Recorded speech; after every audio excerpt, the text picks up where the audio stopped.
Dito tayo ngayon sa may Caloocan, Barangay 8. At ito, may tsura ng mga bahay natin ngayon sa taas. Pwede ka namang maligo. It's the Gitarero here. So yun nga, pagkatapos tumila ng baha dito sa Caloocan, dito dahil sa Bagyong Karina, sinetap na natin tong isang 13-year-old na Fernando Stratocaster guitar na pagmamayari ng LG CMI Caloocan. At yan, makikita nyo, matindi na kondisyon nito. Napakababa na ng kanyang mga pickup at sigurado ako may mga problema na rin ng wiring nito.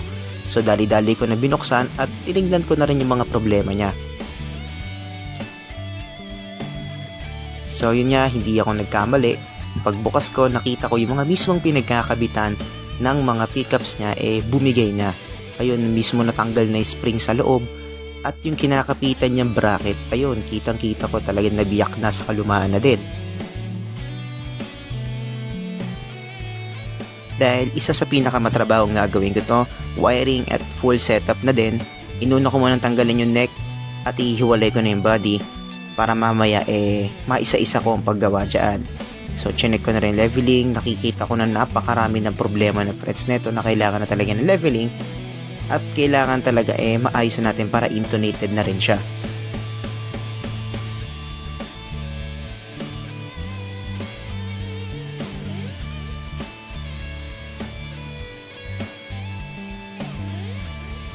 Dahil meron nga tayong mga tools na dala, syempre kayang-kaya natin gawin yan.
So syempre pagkatapos natin i-intonate at i-ayos yung pickup, sound check na tayo.